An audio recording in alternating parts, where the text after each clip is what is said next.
يقول الكافر يا ليتني قدمت لحياتي. أي حياة يقصد؟ কাফের যে আফসোস করে বলবে, কোরআনের আয়াতে বলতেছে হায় আফসোস, আমি যদি আমার জীবনের জন্য আগে কিছু আমল করতাম। কোন জীবনের জন্য আমল করতাম? হায়াতুল আখিরা। হায়াতুল আখিরা, আখিরাতের জীবনের জন্য যদি আমি দুনিয়াতে কিছু আমল করতাম। إذن المعنى অর্থাৎ ليست هنا الحياة، এটা আমাদের আসল জীবন নয় দুনিয়াতে। الحياة هناك، আমাদের আসল জীবন ওই আখিরাতে। أيامنا قليلة، আমাদের সময় খুব অল্প। كم سنعيش؟ কতদিন আমরা বাঁচব? 40 40 50. 50। أعمار أمتي ما بين 60 إلى 70، وقليل من يجوز ذلك يتجاوز ذلك. هذه الحياة قصيرة، الحياة إذن هناك. فيقول يا ليتني قدمت لحياتي.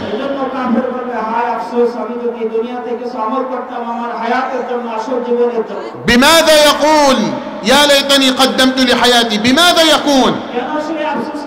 بالإيمان، بالطاعة، لأن الكافر ما عاش على الإيمان، فيندم على تقصيره ويندم على كفره. النبي عليه الصلاة والسلام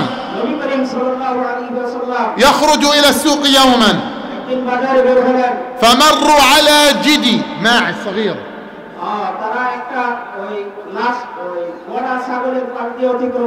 جيفة صغيرة أذناه فيه عيبين، صغيرة أذناه وجيفة ميتة. معلوم؟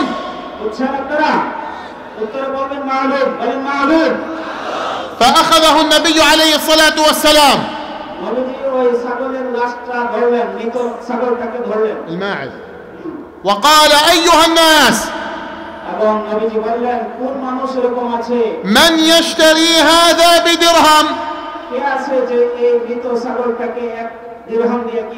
قليل قليل. فقالوا يا رسول الله وماذا نفعل به؟ جيفة ميتة وهو صغيرة أذناه وهذا عيب فيه. فقال عليه الصلاة والسلام للدنيا أهون على الله من هذا عليكم.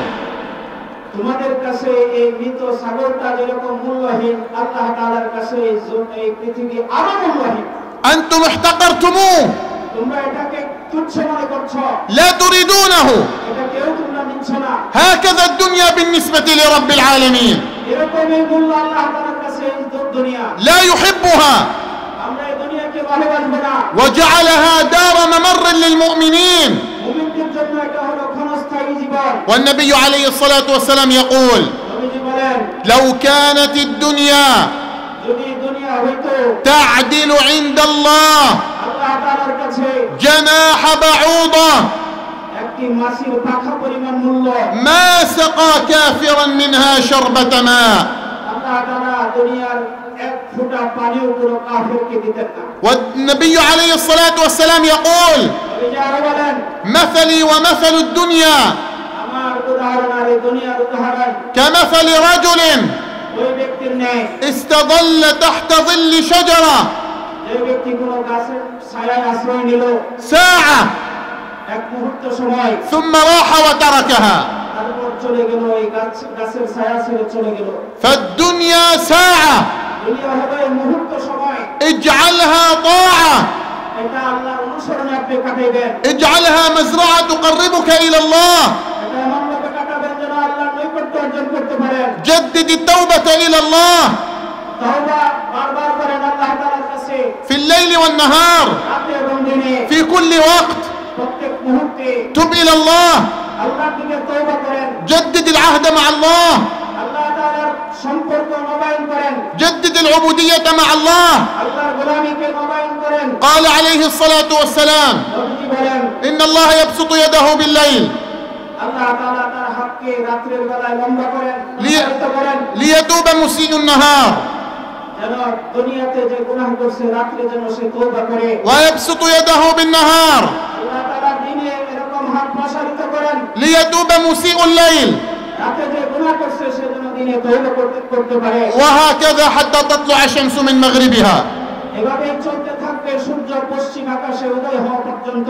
والله يقول في القرآن আল্লাহ তাআলা কোরআনে বলেন والله يحب التوابين আল্লাহ তাআলা তওবাকারীদেরকে পছন্দ করেন, ويحب المتطهرين. পবিত্রতা অর্জনকারীদেরকে আল্লাহ পছন্দ করেন। فإذا أردت أن تكون محبوبا عند الله যদি আপনি আল্লাহর কাছে মাহবুব হইতে চান, পছন্দনীয় হইতে চান, جدد التوبة مع الله. আল্লাহর কাছে তওবাকে নবায়ন করেন। واسمعوا لهذا المثل العظيم একটা বড় উদাহরণ শুনেন, الذي ذكره لنا النبي عليه الصلاة والسلام. নবীজি যেটা উল্লেখ করেছেন, فقال তিনি বলেন الله আল্লাহ أشد অধিক কঠিন, فرحا বেশি খুশি بتوبة عبده. বান্দার তওবা করার কারণে, يعني الله يفرح بتوبة عبده বান্দা তওবা করলে আল্লাহ তাআলা বেশি খুশি হন, أشد فرحا অধিক খুশি হন من رجل. ওই ব্যক্তির চেয়ে। اسمع الآن. খুব খেয়াল করে শুনেন কথাটা। كان في الصحراء ময়দানের মধ্যে, معه دابته ওই মরুভূমির মধ্যে তার একটা সওয়ারি ছিল, عليها طعامه وشرابه ওই সওয়ারির উপর তার খাবার এবং পানীয় ছিল। فنام قيلولة একটা ওই মরুভূমিতে এক জায়গায় সে কাইলুলা করলো, ঘুমায় গেল। فاستيقظ ওই ব্যক্তি সজাগ হলো, فلم يجد الدابة ঘুম থেকে উঠা আর তার সওয়ারিকে পাইল না। فجعل يبحث عنها في كل مكان. সে আশপাশে খুঁজতে লাগলো তার ওই সওয়ারি। وتخيلوا تأملوا সে ধারণা করলো هذا في الصحراء এই বিশাল ময়দানের মধ্যে لا يوجد طعام ولا شراب ولا أي شيء. সে খাবারও পাবে না, পানিও পাবে না, কোনো জিনিসই সে আর পাবে না। يعني الذي انقطع من الطعام والشراب سيموت. খাবার পানীয় ছাড়া সেই বিশাল মরুভূমির মধ্যে, ময়দানের মধ্যেও সে হয়তো মারা যাবে। ثم قال الرجل ওই ব্যক্তি বলল أرجع إلى مكاني فأنام حتى أموت.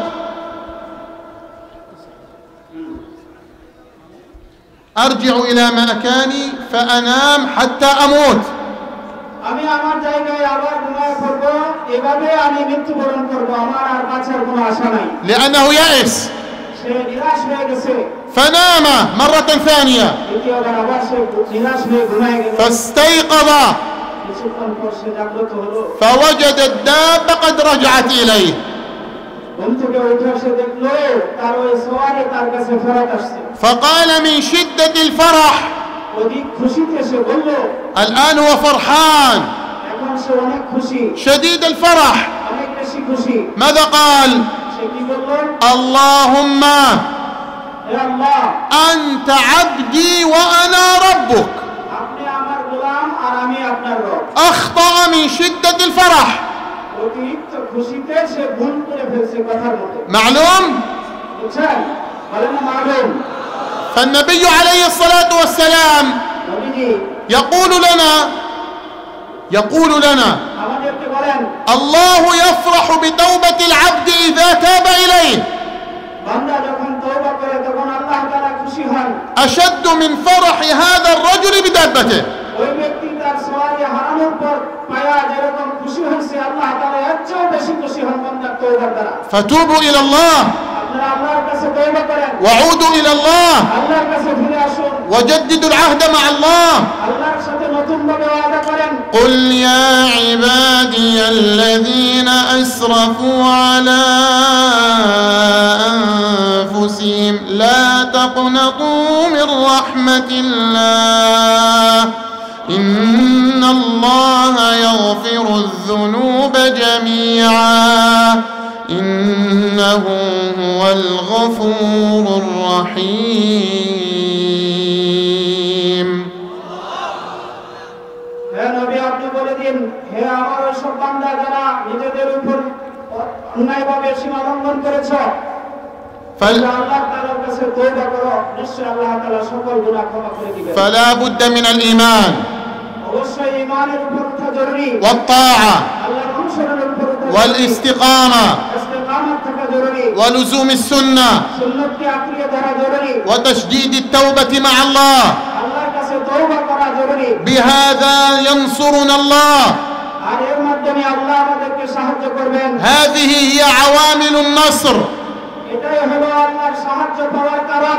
أعداؤنا الآن আমাদের দুশমনেরা এখন يعيثون فسادا দুনিয়ার মধ্যে সন্ত্রাস সৃষ্টি করছে بديار المسلمين، মুসলমানদের দেশসমূহে। والسبب এটার কারণ ابتعدنا عن الإيمان، আমরা ঈমান থেকে দূরে সরে গেছি, ابتعدنا عن التوبة، তওবা থেকে দূরে সরে গেছি। فسلط الله أعداءه علينا. আল্লাহ আমাদের উপর দুশমনদেরকে চাপিয়ে দিয়েছেন। وإذا عدنا إلى الله যদি আমরা আল্লাহর কাছে ফিরে আসি, وجددنا التوبة مع الله আমরা যদি আল্লাহর কাছে নতুনভাবে তওবা করি, ولزمنا التوحيد والسنة তাওহীদ এবং সুন্নাতকে যদি আঁকড়িয়ে ধরি, نصرنا الله আল্লাহ আমাদেরকে সাহায্য করবেন, ومكننا من رقاب أعدائنا. আমাদের দুশমনদের উপর আমাদেরকে বিজয় দান করবেন। والله আল্লাহর কসম, ثم والله আল্লাহর কসম, ثم والله আল্লাহর কসম, لينصرن الله الإسلام وأهله. অবশ্যই আল্লাহ ইসলাম এবং মুসলমানদেরকে বিজয় দান করবেন। لترفعن راية التوحيد অবশ্যই তাওহীদের ঝান্ডা উঁচু করবেন في الدنيا كاملة. পুরো দুনিয়াতে। والله আল্লাহর কসম, لا يحررن الله المسجد الأقصى অবশ্যই আল্লাহ তাআলা বাইতুল মুকাদ্দাসকে বিজয় দান করবেন, ويطهرن الله المسجد الأقصى অবশ্যই মসজিদ আকসাকে পবিত্র করবেন। كما جئنا إليكم في دياركم. যেভাবে আমি আপনাদের দেশে আসলাম, سيأتي اليوم قريبا অচিরে এমন দিন আসবে, قريبا অচিরে قريبا অতি নিকটে تأتون أنتم إلينا إلى ديار الشام আপনারা আসবেন আমাদের দেশে, সামদেশে। ومعكم المسلمين من كل مكان আপনাদের সাথে সারা বিশ্বের মুসলমানরা থাকবে। لتضعوا أيديكم بأيدينا আপনারা হাতে হাত মিলিয়ে আসবেন لتحرير المسجد الأقصى বাইতুল মুকাদ্দাসকে বিজয় করবার জন্য, وتطهير المسجد الأقصى মসজিদ আকসাকে পবিত্র করবার জন্য, ورفع راية التوحيد فوق الأقصى মসজিদ আকসার উপরে ইসলামের ঝান্ডাকে উঁচু করবার জন্য, بالإيمان ঈমানের দ্বারা, بالتوحيد তাওহীদের দ্বারা, بالتوبة তওবার দ্বারা, بلزوم السنة. সুন্নাতকে আঁকড়িয়ে ধরার দ্বারা। نسأل الله أن يوفقكم أجمعين আল্লাহর কাছে দোয়া করি আল্লাহ সবাইকে তৌফিক দান করুন, وأن يبارك فيكم أجمعين সবার মধ্যে আল্লাহ বরকত দান করুন। وأن يجمعنا قريبا في المسجد الأقصى المبارك অচিরেই যেন আল্লাহ আমাদেরকে মসজিদে আকসাতে নিয়ে একত্রিত করেন, فاتحين ومنتصرين، বিজয়ী বেশে আল্লাহ একত্রিত করেন, وأن يجمعنا في الفردوس الأعلى এবং যেন আল্লাহ আমাদেরকে জান্নাতুল ফিরদাউসে নিয়ে একত্রিত করেন, مع النبيين والصديقين নবীগণ এবং সিদ্দিকীনদের সাথে, والشهداء والصالحين শহীদগণ এবং সালেহীনদের সাথে, وحسن أولئك رفيقا. তাদের সাহায্য কতই না উত্তম। وآخر دعوانا أن الحمد لله رب العالمين والسلام عليكم ورحمة الله وبركاته.